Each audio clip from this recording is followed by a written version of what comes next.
Hello everyone, welcome to JIBC Everybody. So in this session we are going to discuss the Know Your Customer. इस session में हम discuss कर रहे हैं know your customer. ये एक सीरीज है नो योर कस्टमर की, और इससे पहले हमने फर्स्ट चैप्टर को कवर कर लिया है। इस सीरीज में हम टोटल 6 चैप्टर्स को कवर करेंगे ताकि आप लोग आपकी AML KYC की सर्टिफिकेशन एग्जामिनेशन को बहुत अच्छे तरीके से क्लियर कर पाए। ठीक है, जो हमारे इससे पहले वाली सीरीज थी वो पार्ट ए था। ठीक है, पार्ट ए में हमने AML से रिलेटेड जितने चैप्टर्स हैं उन सभी को कवर किया था, और इस सीरीज में हम नो योर कस्टमर के सारे ही 6 चैप्टर्स जो कि IIBF सर्टिफिकेशन एग्जामिनेशन में मेंशन है उन्हीं चैप्टर्स को हम कवर कर रहे हैं, और इसमें जो भी कंटेंट है वो स्पेसिफिकली रिलेवेंट है आपके सर्टिफिकेशन एग्जामिनेशन से रिलेटेड। ठीक है, सो इस सेशन में हम डिस्कस करने वाले हैं चैप्टर सेकंड, और चैप्टर सेकंड है customer identification procedure and risk management. ठीक है, तो आइए देखते हैं इसमें हम क्या क्या चीजें कवर करने वाले हैं, और उसके बाद में हम स्टार्ट करते हैं अपने इस सेशन को। ठीक है, तो देखिए जो स्ट्रक्चर है वो किस तरीके से होने वाला है। सबसे पहले हम समझेंगे कस्टमर आइडेंटिफिकेशन के बारे में, आइडेंटिटीज को एनालिसिस करेंगे। उसके बाद हम केवाईसी की डेफिनेशन पर फोकस करेंगे। जैसे ही हम डेफिनेशन को कंप्लीट करेंगे उसके बाद हम आइडेंटिफिकेशन रिक्वायरमेंट्स हम देखेंगे। एस्टेब्लिशिंग आइडेंटिटी के बारे में हम बात करने वाले हैं।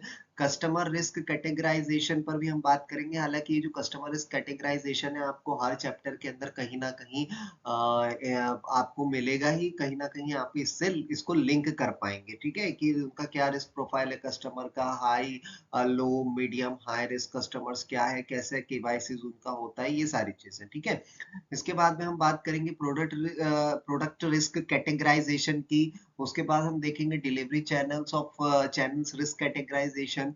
साथ ही हम देखेंगे customer due diligence. Basically customer due diligence हमने AML में भी कवर किया है, जो कि FATF की जो रिकमेंडेशंस है उसका एक पार्ट है, ये उसके एक स्पेशल रिकमेंडेशंस का एक पार्ट है। ठीक है, इसके बाद हम देखेंगे यूनिक कस्टमर आइडेंटिफिकेशन कोड। साथ ही हम देखने वाले हैं review of risk categorisation, and the last but not least periodic KYC updation. और इसके बाद हम करेंगे कुछ MCQs ताकि आप लोगों की प्रैक्टिस हो पाए।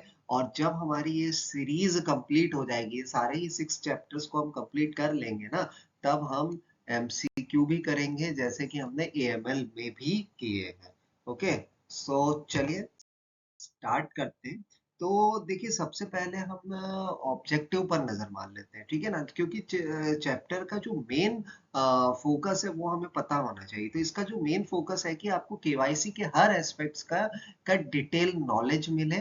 ठीक है, चाहे वो बेनिफिशियल ऑनर हो, रिस्क कैटेगराइजेशन हो, या केवाईसी अपडेशन हो। ठीक है, understand the requirements of customer identification, इसके बारे में हम समझेंगे।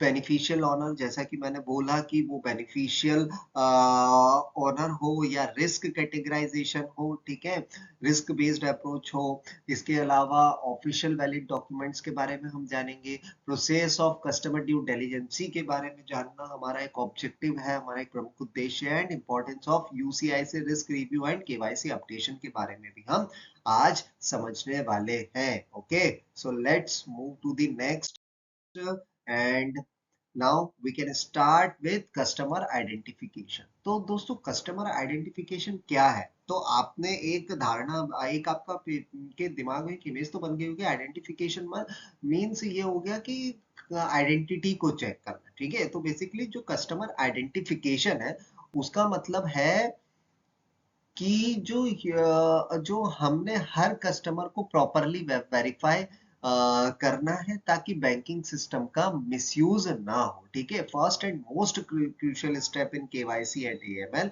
prescribed under FATF 40 recommendations, BCBS, PMLA, RBI guidelines. And what is the purpose? The purpose is to ensure banks deals only with genuine customers and prevent misuse for money laundering, terrorism, financing, fraud. ठीक है, तो जो customer identification है, ठीक है, उसका क्या मतलब है कि हमने हर कस्टमर को क्या करना है, प्रॉपरली वेरीफाई करना है ताकि बैंकिंग सिस्टम का मिसयूज ना हो। ठीक है, क्लियर यहाँ पे?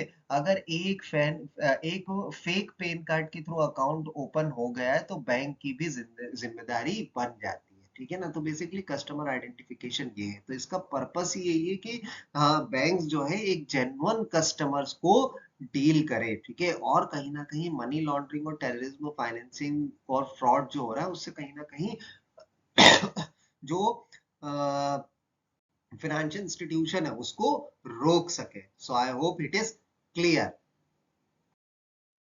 चलिए तो अब देखते हैं यहाँ पे डेफिनेशन फॉर केवाईसी। तो अब जैसा कि आपको पता है हु इज कस्टमर, अभी आप सोच रहे होंगे कस्टमर कौन है। तो कस्टमर की डेफिनेशन है ना वो बहुत ब्रॉड है। वो ऐसा नहीं है कि केवल एक ही मैं आपको डेफिनेशन बता दूं और वही डेफिनेशन जो है बिल्कुल करेक्ट होगी, ठीक है ना। करेक्ट तो बिल्कुल होगी, लेकिन हम कस्टमर्स की डेफिनेशन को डिफाइन, हम कस्टमर्स को डिफाइन अलग अलग तरीके से कर सकते हैं, ठीक है। तो हु इज कस्टमर, तो आरबीआई के अकॉर्डिंगली क्या है, as per RBI person engaged in financial transactions with regulator है, रेगुलेटरिंग एंटिटीज, ठीक है। यानी कस्टमर वो है जो फाइनेंशियल ट्रांजैक्शंस में एंगेज्ड है रेगुलेटिंग एंटिटीज के साथ में। Person who on whose behalf transaction is carried out, ठीक है ना। ऐसा व्यक्ति जिसके बिहाफ में ट्रांजैक्शन हो रहे हैं, और बेनिफिशियरीज नॉमिनीज और बेनिफिशियल ओनर्स, ठीक है। तो ये जो डिपॉजिट मतलब ऐसा कि सिर्फ जो बैंक है, बैंक है हम उसको ही कस्टमर ना समझे जो बैंक आके डिपॉजिट कर रहे हैं, ठीक है ना। वो ये भी क्या है कस्टमर के हो सकते हैं, ठीक है। So I hope it is clear, है ना। चलिए तो अब आते हैं इसके आगे, who is person as per PML. Person का मतलब क्या है, तो बेसिकली पर्सन का मतलब सिर्फ एक इंसान नहीं बल्कि एक कंपनी, है ना। एक कंपनी हो सकती है, एक इंडिविजुअल हो सकता है, एक एचयूएफपी हो सकता है, ठीक है। पार्टनरशिप फर्म्स हो सकती है, एसोसिएशन, आर्टिफिशियल जुडिशियल और एजेंसीज, ऑफिस और ब्रांच और ठीक है। तो ये केवाईसी की डेफिनेशन के अंतर्गत आता है कि भैया कस्टमर कौन है और पर्सन कौन है as per prevention of money laundering act, ठीक है। तो उसके अंदर ये सभी लोग इंक्लूड होते हैं, ठीक है। अब आते हैं बेनिफिशियल ऑनर पे। So basically basic beneficial owner क्या है, तो बेसिक बेनिफिशियल ऑनर असल में वो इंसान होता है जो पीछे से एंटिटी को कंट्रोल करता है, ठीक है। ऑलवेज अ न्यूट्रल पर्सन, मतलब वो क्या करेगा, बैक सपोर्ट प्रोवाइड करेगा, ठीक है। या उनके बैक सपोर्ट में होते हुए क्या कर रहा है, वो कहीं ना कहीं फायदा उठा रहा है। अगर ओनरशिप स्ट्रक्चर कॉम्प्लेक्स भी है, ठीक है, यदि कॉम्प्लेक्स जो बेनिफिशियली ओनर स्ट्रक्चर है यदि वो कॉम्प्लेक्स भी है, तो लास्ट रिजॉर्ट होता है सीनियर मैनेजर ऑफिसर को बेनिफिशियल ओनर मानना है। इसीलिए ओनरशिप जो है greater than 25 in company, for partnership less than 15, ठीक है। इसके अलावा जैसा कि मैंने बताया एंजॉय बेनिफिट्स ऑफ थ्रेशोल्ड, कि भैया वो पर्दे के पीछे से कहीं ना कहीं बेनिफिट्स भी उठा रहा है, और यदि इस तरीके की कॉम्प्लेक्स सिचुएशन आ गई तो वही लास्ट रिजॉर्ट है सीनियर मैनेजिंग ऑफिशियल को, जो भी रहेंगे उनको ही जो है उनको ही बेनिफिशियल ऑनर मानना पड़ेगा, ठीक है। आई hope it is clear. Bank must trace chain ownership till natural person in found, okay. चलिए नेक्स्ट आते हैं बेनिफिशियल ओनर में। अब एक केस स्टडी देखते हैं। तो देखिए एक एग्जांपल है, एक कंपनी है पीक्यूआर लिमिटेड, है ना। जस्ट कोई भी कंपनी है, ठीक है ना। तो हमने यहाँ पे मान लिया पीक्यूआर लिमिटेड कंपनी है, ठीक है। तो उसमें जो मेसर्स बी के पास 25% से ज्यादा शेयर है, ठीक है। इसके बाद में तो वो क्या बन गया, बेनिफिशियल ऑनर बन गया, है ना। मिस्टर ए कंट्रोल 60% बोर्ड, तो वो भी क्या बन गया, बेनिफिशियल ऑनर है, ठीक है। मिस्टर डी और मेसर्स मिस ई मिल के 35% रखते हैं, ठीक है, और एक साथ एक्ट करते हैं, तो दोनों भी क्या होंगे, बेनिफिशियल ऑनर होंगे। तो इस तरीके से जो है बेनिफिशियल ऑनर का कॉन्सेप्ट होता है, ठीक है ना। जिसके पास में शेयर होल्डिंग्स होगी, यदि वो उस कंपनी का शेयर होल्डिंग रखते हैं, तो वो कहीं ना कहीं वो उस ऑर्गेनाइजेशन के उन्हीं को ही क्या बोलेंगे, बेनिफिशियल ऑनर बोलेंगे, ठीक है। So I hope it is clear. Let's move to the next, identification requirement पे बेसिक की बात कर लेते हैं। की एलिमेंट्स ऑफ आइडेंटिफिकेशन में क्या क्या चीजें हैं, identity and verify customers and beneficial owner, obtain sufficient information, purpose, business activity, source of fund, and ascertain intended nature of relationship, and the fourth is preserve record and documents. अब ये क्या है, तो देखो बेसिकली बैंक को सिर्फ एक आधार या पैन लेने के से काम नहीं चलेगा कि भैया बैंक ने बोल दिया कि केवाईसी करना है और केवाईसी के लिए जो है आप क्या दे दो, अपना आधार दे दो और अपना परमानेंट अकाउंट नंबर जिसको हम पैन नंबर बोलते हैं ना, तो वो दे दिया तो उससे ही बेसिकली काम नहीं चलेगा। ठीक है, उन्हें कस्टमर का बिजनेस समझना है, उसके ट्रांजेक्शन्स के नेचर को समझना है। ठीक है, जो भी ट्रांजेक्शन्स हो रहे हैं उसके नेचर को समझना है, फ्यूचर में किस टाइप के ट्रांजेक्शन्स होंगे ये भी रिकॉर्ड करना है। तो ये सारी चीजें जो है आइडेंटिफिकेशन रिक्वायरमेंट के अंतर्गत आती है। Okay, so let's move to the next stages of identification. अब basically identification का क्या क्या स्टेज होता है, तो at account opening, saving account, current account, loan, trading etcetera. ठीक है, एट ट्रांसेक्शन स्टेज की बात करें तो cross border transaction, single transaction above 50,000, whenever suspicious arise, fake altered docs. ठीक है ना, तो ये क्या है, तो देखिए बेसिकली कस्टमर आइडेंटिफिकेशन एक कंटिन्यूअस प्रोसेस है। अकाउंट ओपनिंग के टाइम तो ये सारी चीजें होती है, लेकिन बड़ा ट्रांजैक्शन या सस्पिशियस एक्टिविटी होने पर दोबारा भी होगी, ये कहने का मतलब है। ठीक है, तो ये सारी चीजें यहाँ पर देखी जाती है। इसके बाद में नेक्स्ट आते हैं आइडेंटिफिकेशन रिक्वायरमेंट में ही प्रैक्टिकल केयर इन आइडेंटिफिकेशन। ठीक है, in to ensure documents are valid and genuine, यानी कई बार कस्टमर्स फेक डॉक्यूमेंट लाते हैं, है ना, तो आपको इंश्योर करना है कि वो डॉक्यूमेंट्स कैसे हो, वैलिड हो। Verify signatures, photo, address. ठीक है ना, जो भी फोटोज दे रहे हैं, passport size photo, address verification, उनके आधार से सिग्नेचर आपको वेरीफाई करना है अपने उनके डॉक्यूमेंट से, ये क्रॉस वेरिफिकेशन होना चाहिए।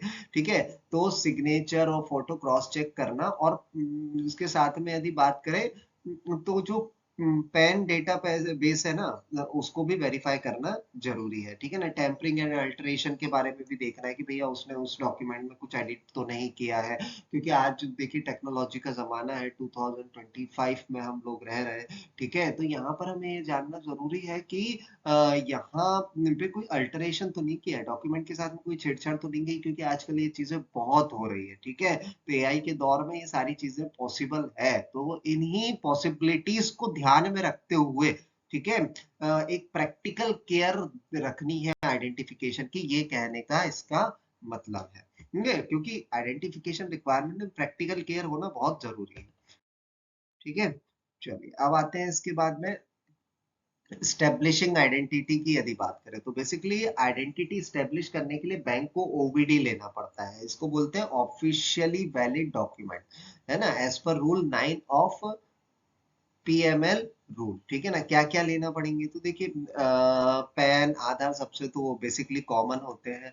ठीक है, आधार में अपडेटेड एड्रेस सेल्फ डिक्लेरेशन के थ्रू एक्सेप्ट हम किया कर सकते हैं। ठीक है ना, अब इसके साथ और क्या होना चाहिए, तो एज पर rule 9 passport, driving licence, voter ID and NREGA job card, ये भी इसका एक पार्ट है।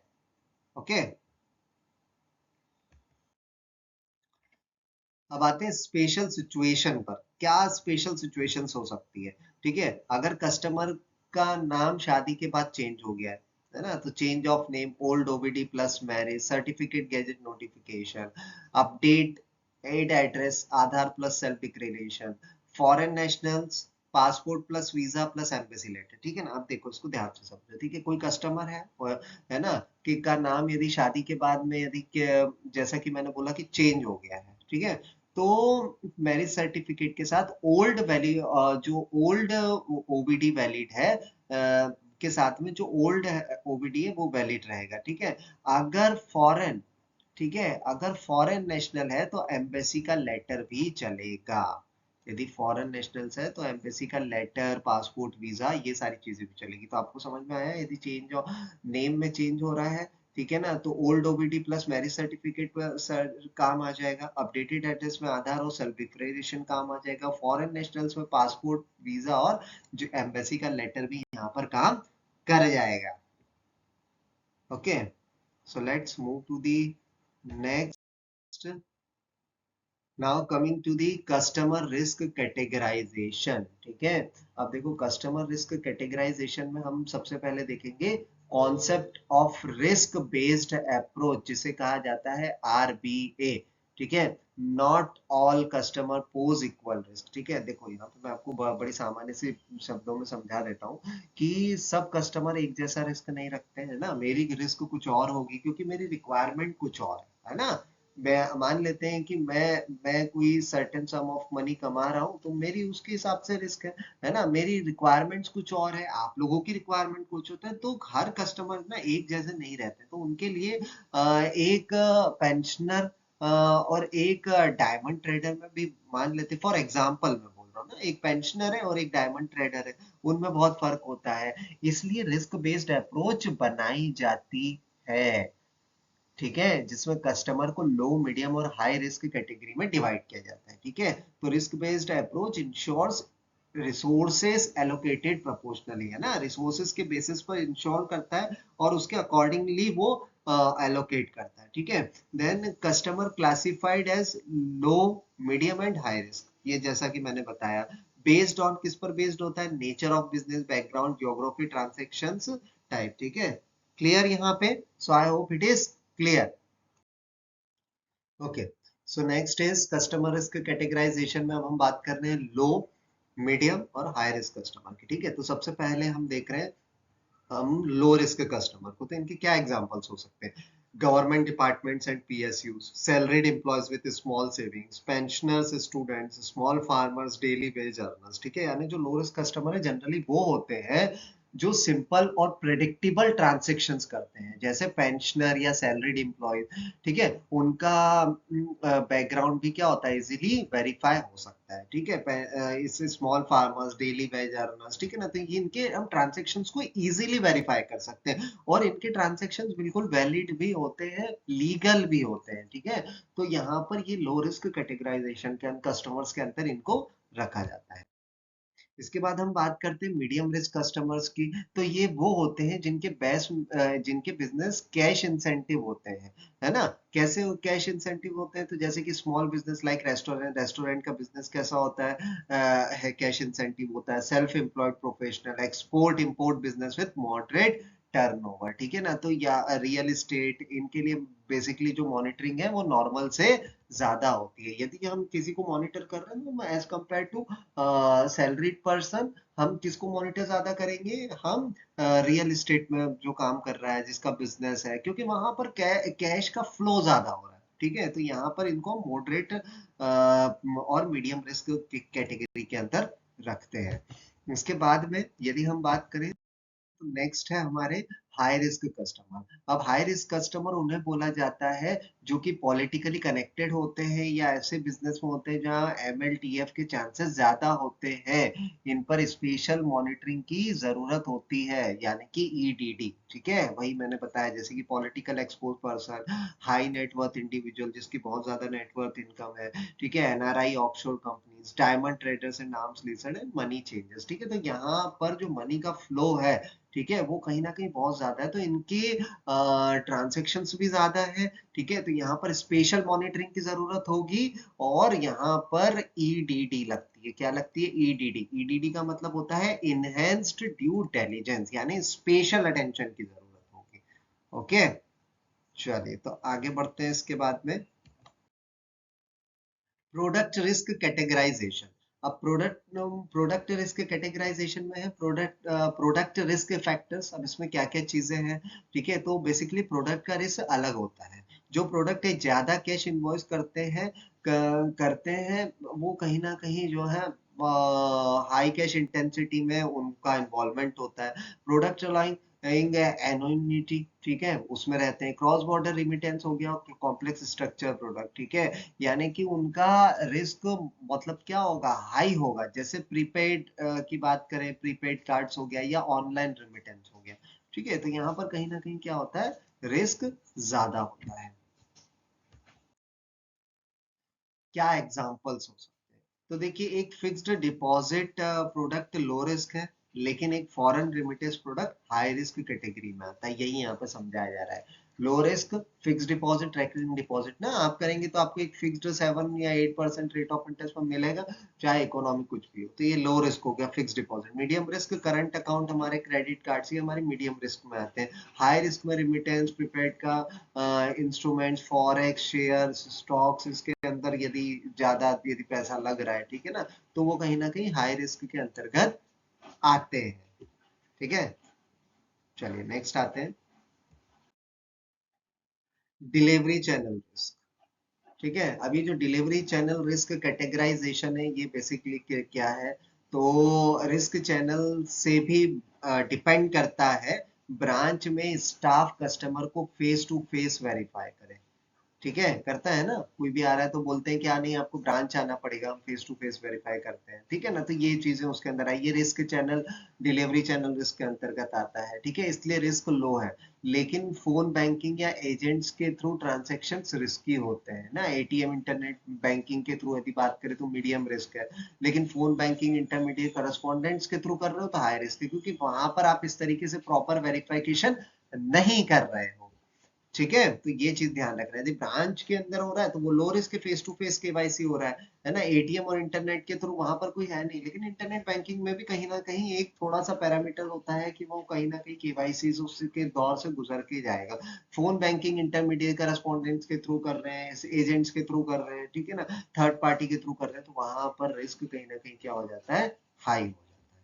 ठीक है, चलिए नेक्स्ट आते हैं इसके बाद में, कस्टमर ड्यू डिलिजेंसी की बात करें तो यहाँ पर जो सीडीडी का कॉन्सेप्ट है, हालांकि हमने पहले भी इन चीजों के बारे में डिस्कस किया था, लेकिन फिर से हम इसको करते हैं क्योंकि ये यहाँ इस केवाईसी का भी पार्ट है। तो कस्टमर ड्यू डिलिजेंस एक कंटिन्यूअस प्रोसेस होती है, इसका मतलब होता है अकाउंट ओपन करने के बाद, ठीक है, भी हमें मतलब अकाउंट ओपन हो गया और अकाउंट ओपन होने के बाद भी हमें देखना पड़ता है कि कस्टमर के ट्रांजेक्शन नॉर्मल है या नहीं, to understand nature of activities, ongoing due diligence during relationship and independent verification, कैसे field visit, inquiries, media sir, है ना, मतलब कस्टमर ड्यू डिलिजेंस के अंदर यदि कस्टमर रिक्वायरमेंट है कि उसका एक फिजिकल वेरिफिकेशन भी होना चाहिए, तो वो बिल्कुल यहाँ पर होता है।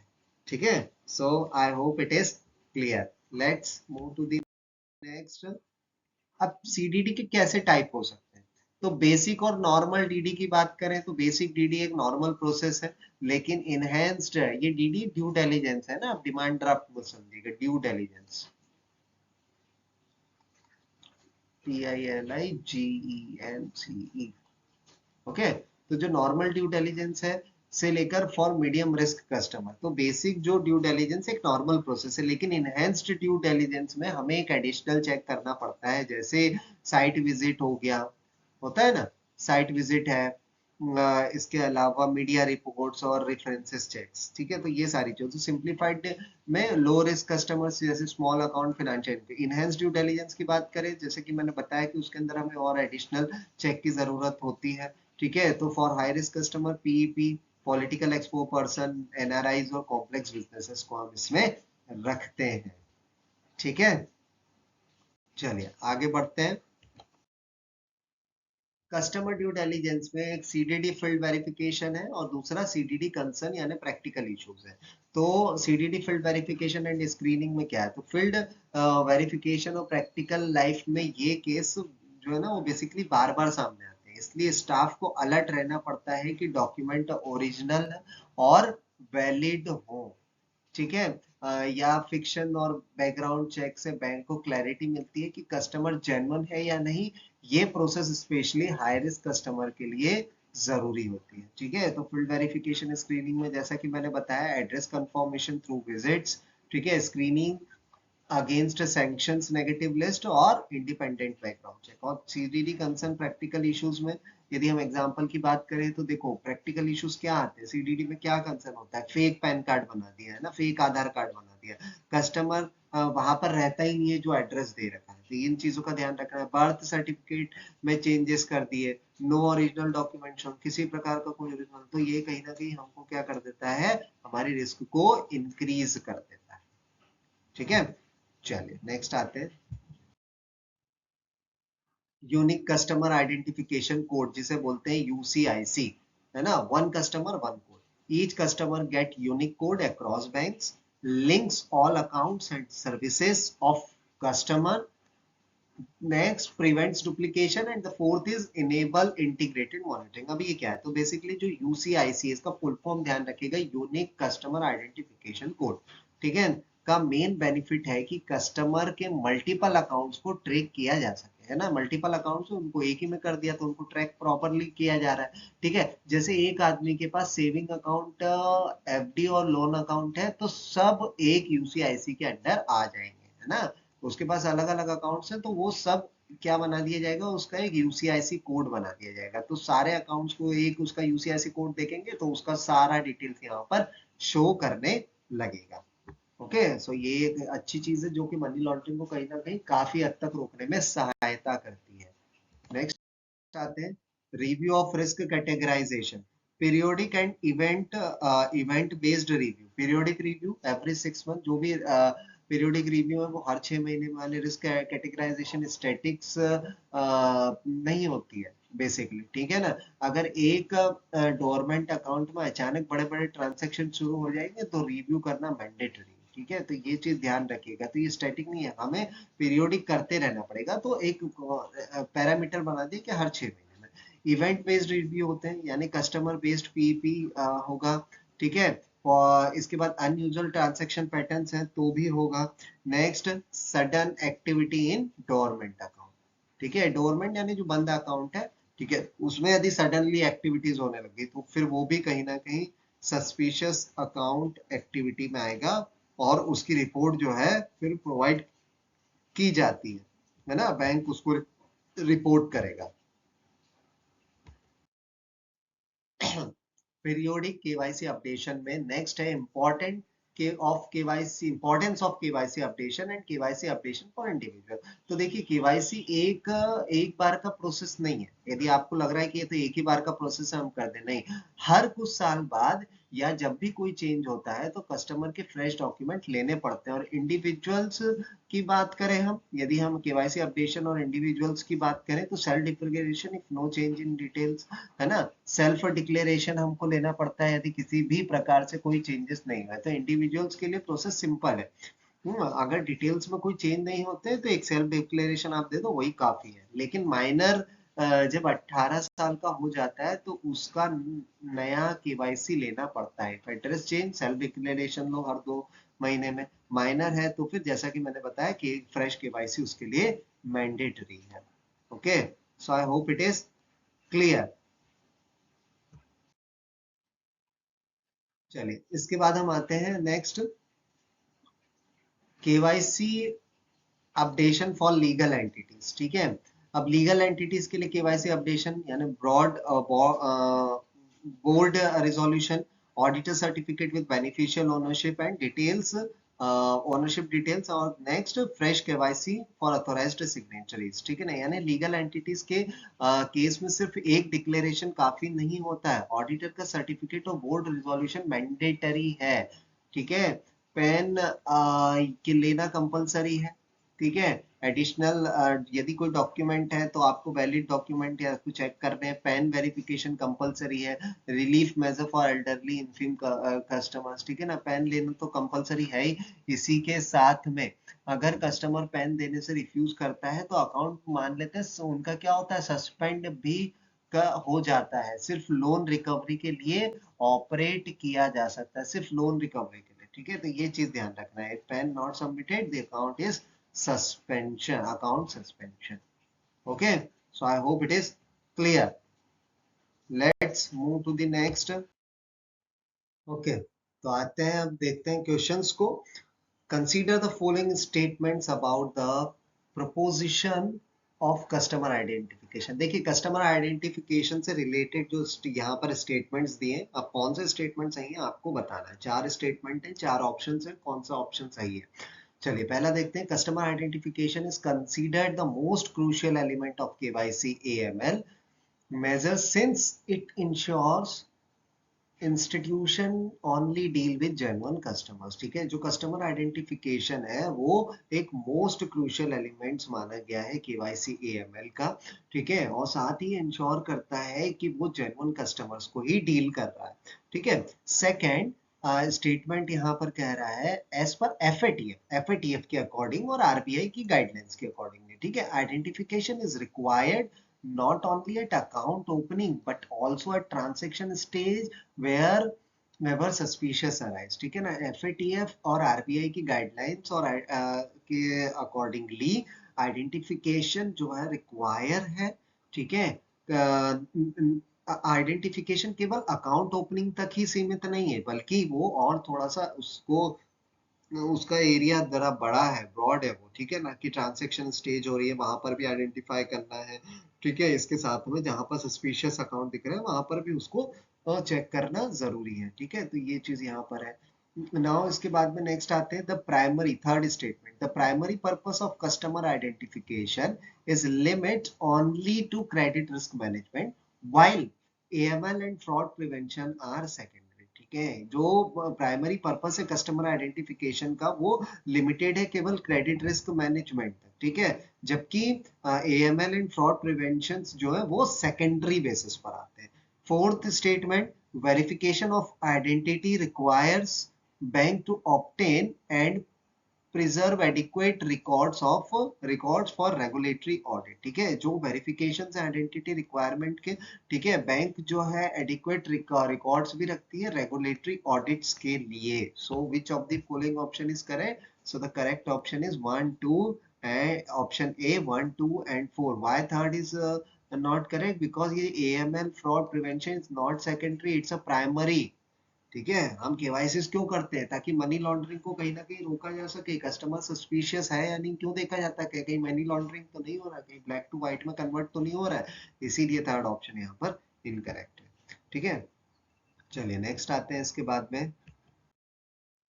Consider the following statement regarding the concept of beneficial ownership. ठीक है ना, बेनिफिशियल ऑनरशिप के कॉन्सेप्ट के बेसिस पर आपको देखना है कौन सा स्टेटमेंट सही है। First, beneficial ownership must always track back to a neutral person. ठीक है, not an artificial or judicially person. जो बेनिफिशियल ऑनरशिप है वो जो है एक न्यूट्रल पर्सन और दूसरा यदि कहें तो पीछे से जो है बैक सपोर्ट के बेसिस पर काम करती है, ना कि आर्टिफिशियल और जुडिशियल पर्सन के बेसिस पर। Second, in case where no individual satisfies the ownership or controls criteria or control criteria, the senior manager official may be treated as the beneficiary owner। ठीक है ना, एक ऐसे केस जहां पर कोई भी इंडिविजुअल सेटिस्फाइड नहीं है। ठीक है, ओनरशिप और कंट्रोल क्राइटेरिया में, तो जो सीनियर मैनेजर ऑफिशियल्स होंगे उनको ही बेनिफिशियल ओनर माना जाएगा। ठीक है, third, a person holding less than 25% ownership, ठीक है, can still be beneficial owner if he exercise control over management और एंजॉयज सिग्निफिकेंट बेनिफिट्स। ठीक है, एक पर्सन जो कि एक कंपनी में 25% की हिस्से से 25% से कम की हिस्सेदारी रखता है और इसके बाद भी वो एक बेनिफिशियल ओनर है, क्योंकि है ना बेनिफिशियल ओनर है यदि वो मैनेजमेंट पर कंट्रोल रखता है एक सिग्निफिकेंट और उनके जो भी बेनिफिट्स है उनको एंजॉय कर रहा है। ठीक है, fourth, beneficial ownership norms apply only to foreign companies and not extend to domestic entities. ठीक है, जो बेनिफिशियल ओनरशिप है वो केवल और केवल जो है फॉरेन कंपनीज पे अप्लाई होती है और ये डोमेस्टिक एंटिटी तक एक्सटेंड नहीं होती है। So which of the following option is correct? And the correct option is one, option A 1 2 and 3 बिल्कुल सही। फोर्थ ऑप्शन आप लोगों ने भी जज कर लिया होगा, क्यों नहीं है? क्योंकि वो बिल्कुल एक्सटेंड किया जाता है डोमेस्टिक एंटिटीज तक भी जो बेनिफिशियल ओनरशिप के नॉर्म्स है। ओके, चलिए नेक्स्ट आते हैं। Consider the following statements on identification requirements. ये जो आइडेंटिफिकेशन रिक्वायरमेंट्स है ना, ठीक है, इस पर आपको अपने स्टेटमेंट जो है वो यहाँ पर 4 स्टेटमेंट दे रखे हैं, आपको बताना है कौन सा ऑप्शन करेक्ट है। Okay, bank must verify the identity of both the customer and the beneficial owner using OBD. ठीक है, जो बैंक है वो वेरीफाई करेगी आइडेंटिटी कस्टमर और बेनिफिशियल ओनर की ओबीडी। ठीक है, इसके थ्रू, ओबीडी के through. Second, customer identification is necessary at account opening during high value transaction above 50,000 and in case of suspicious. ठीक है, जो कस्टमर आइडेंटिफिकेशन है वो एक नेसेसरी होगा अकाउंट ओपनिंग के समय। कब? हाई वैल्यू ट्रांजेक्शन हो रहे हैं 50,000 से ज्यादा, तब, या वो केस सस्पिशियस है तो। ठीक। Third, identification requires bank to obtain information only about the present transaction with no concern for future business relationship। ठीक है, जो आइडेंटिफिकेशन की रिक्वायरमेंट है, बैंक बिल्कुल जो है इंफॉर्मेशन उनके लिए रिक्वायरमेंट होगी। ठीक है, अबाउट द प्रेजेंट ट्रांजेक्शन, यानी जो बैंक्स है, ठीक है, उनके लिए आइडेंटिफिकेशन रिक्वायर होगा, इंफॉर्मेशन जरूरी होगी with no concern future business, है ना। जरूरी नहीं कि भाई आप फ्यूचर बिजनेस रिलेशनशिप के बेसिस पर ही उसका आइडेंटिफिकेशन होगा। Fourth, documentation must be preserved to allow for regulatory audit and independent verification. जो डॉक्यूमेंटेशन है वो बिल्कुल रेगुलेटरी ऑडिट और इंडिपेंडेंट वेरिफिकेशन के बेसिस पर जरूरी होंगे। Okay, so which of the following option is correct? 1 2 and 4 option C बिल्कुल सही है, ऑप्शन 3 बिल्कुल गलत है। क्यों? क्योंकि identification requires to obtain information only about the present transaction, नहीं, पास्ट फ्यूचर के बिजनेस रिलेशनशिप को भी देखा जाएगा आइडेंटिफिकेशन रिक्वायरमेंट के अंदर। यदि वो छोड़ देंगे तो कैसे आगे चल के हो सकता है कुछ फ्रॉड हो जाए। तभी तो सस्पिशियस सीडीडी ईडी का कॉन्सेप्ट कहीं ना कहीं आ ही जाता है यहाँ पे। ठीक है, चलिए नेक्स्ट आते हैं इसके बाद में। Consider the following statements about officially valid document। ठीक है, आपको ऑफिशियली वैलिड डॉक्यूमेंट ओबीडी से रिलेटेड स्टेटमेंट्स देखना है। Aadhaar, PAN, passport, driving, voter and NREGA job card are recognised as OVD under rule 9 of PML rules. I think आपने guess कर लिया होगा कि ऑप्शंस करेक्ट है या नहीं, क्योंकि इसके बारे में हमने डिस्कस किया था रूल 9 से। ठीक है, अ single OVD may serve as both identity and address proof provided it contains current details. ठीक है, एक सिंगल ओबीडी जो है उसमें जो है आइडेंटिटी और एड्रेस प्रूफ आ जाता है, जिसके अंदर करंट डिटेल्स भी प्रोवाइड की जाती है। फॉरेन नेशनल्स में establish identity with a passport and visa documents along with an embassy issued letter। ठीक है ना, जो फॉरेन नेशनल्स हैं उन्होंने आइडेंटिटी को स्टेब्लिश करने के लिए क्या क्या डॉक्यूमेंट्स उनके लगेंगे, तो पासपोर्ट, वीजा और एम्बेसी लेटर से उनका काम हो जाएगा। ठीक है, एज पर ओबीडी। नेक्स्ट आते हैं, इन ऑल केसेस ओबीडी, सारे ही केसेस में ओबीडी मस्ट बी रीसबमिटेड। ओबीडी को रीसबमिट करना पड़ेगा हर साल, यदि अकाउंट एक्सपायर होता है, नहीं होता है तो भी। ठीक है, so which of the following option is correct? So option B 1 2 and 3। ठीक है, options are correct. Let's move to the next question.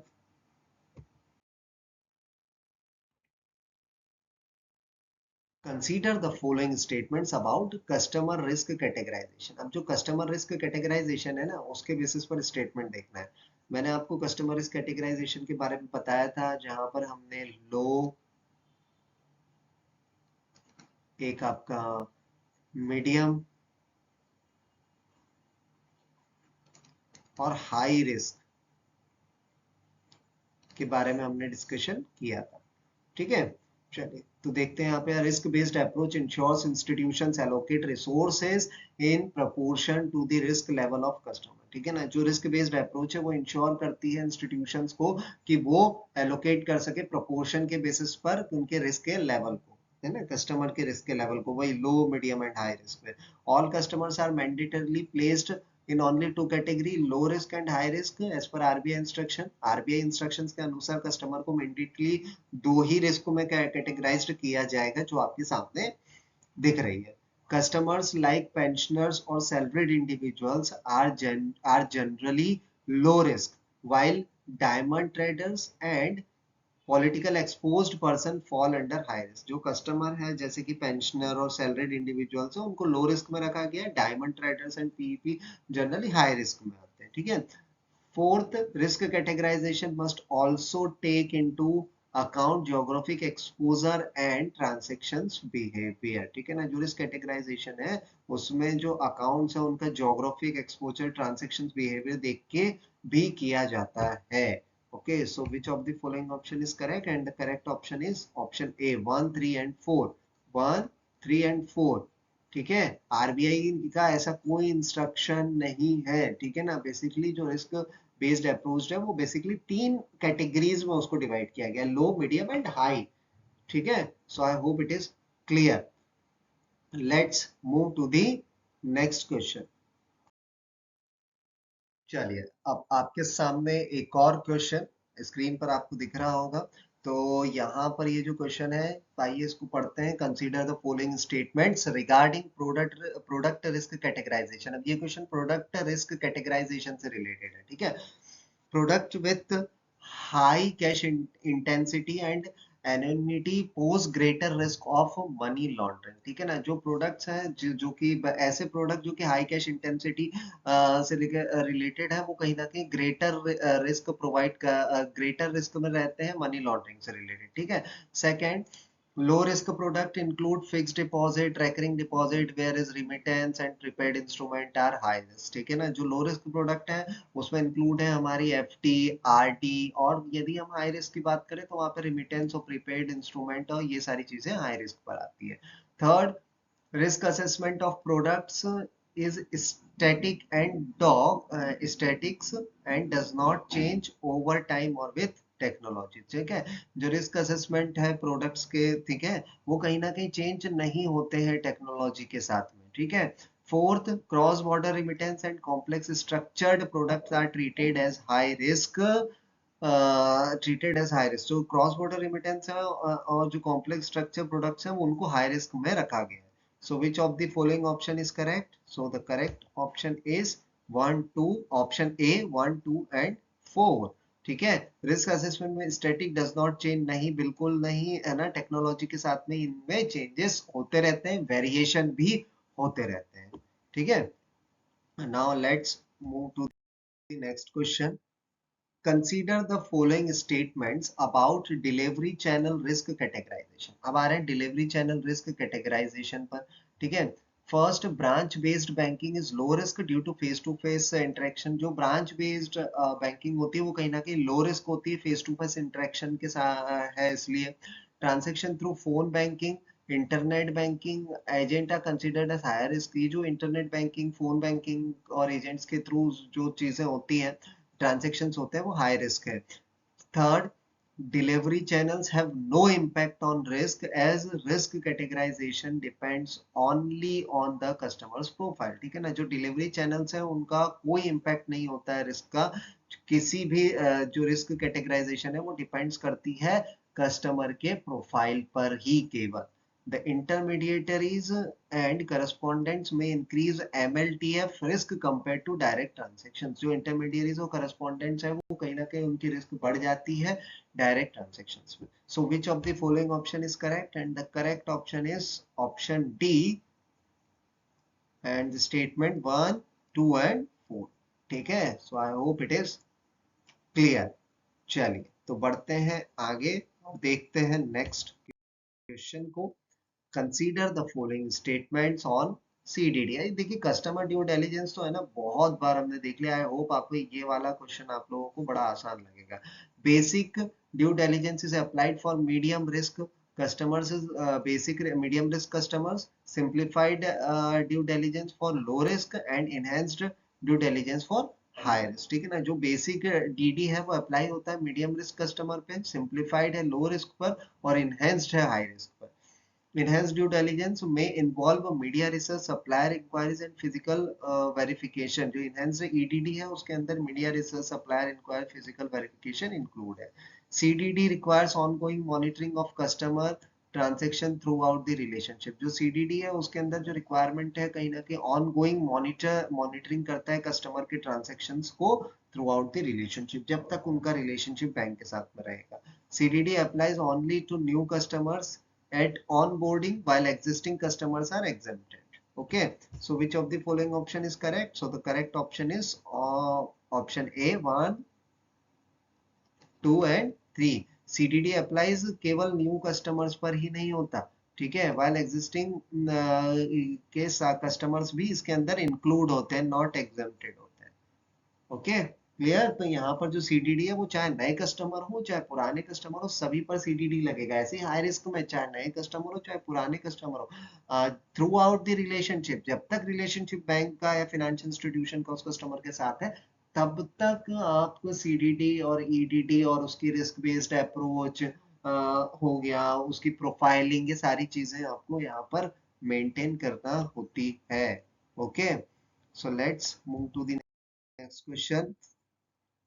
Consider the following statements about the unique customer identification code. ठीक है, यूसीआईसी मैंने बताया था, यूसीआईसी एक code में जितने भी एक कस्टमर है उसके जितने भी अकाउंट्स है उसको एक को यूनिक कोड में रख दिया जाएगा, उसी से रिलेटेड है। UCIC links all customer accounts and services under one identifier avoiding duplication, ये तो मैंने जस्ट अभी आपको बताया। ठीक है, it facilitates integrated monitoring of customer activity across product and services. ठीक है ना, ये जो है इंटीग्रेटेड मॉनिटरिंग, कस्टमर्स की इंटीग्रेटेड मॉनिटरिंग एक्टिविटी को प्रोडक्ट एंड सर्विसेज से रिलेटेड जो है उसको फैसिलिटेट करता है। UCIC increase compliance burden on customers who must submit fresh KYC for new every new account। ठीक है, जो यूसीआईसी है वो उसकी जो कंप्लायंस बर्डन इंक्रीज होता है जब भी कस्टमर जो है फ्रेश केवाईसी जो है नए अकाउंट में जब वो सबमिट करता है।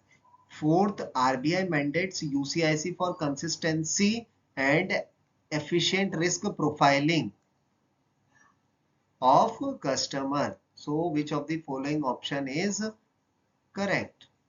Okay, आरबीआई मैंडेट देखो एफिशिएंट रिस्क प्रोफाइलिंग कस्टमर्स की, ठीक है ना, तो यूसीआईसी आरबीआई ने मैंडेट किया यहाँ पे यूसीआईसी को कि भैया वो एफिशिएंट रिस्क प्रोफाइलिंग के लिए इसको कंसिस्टेंट करे। तो विच of the following option is correct? So the correct option is option A and 1, 2 and 4।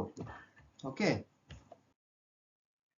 now the next question is consider the following statements about periodic KYC updation. जो periodic KYC updation है, ठीक है, उनको आपको consider करना है। So first, individuals may provide a self declaration if there is no change in details while minors turning major must undergo fresh KYC. जो individual periodic KYC updation पर ये स्टेटमेंट है, जो इंडिविजुअल्स हैं उनको एक सेल्फ डिक्लेरेशन प्रोवाइड करना पड़ेगा यदि उनकी प्रोफाइल में किसी प्रकार का कोई चेंज नहीं हुआ है। ठीक है, legal entities must furnish an auditor certificate and board resolution for beneficial ownership detail. Beneficial ownership details के लिए जो लीगल एंटिटीज हैं उनको ऑडिटर सर्टिफिकेट्स और बोर्ड रिजोल्यूशन प्रोवाइड करना होगा।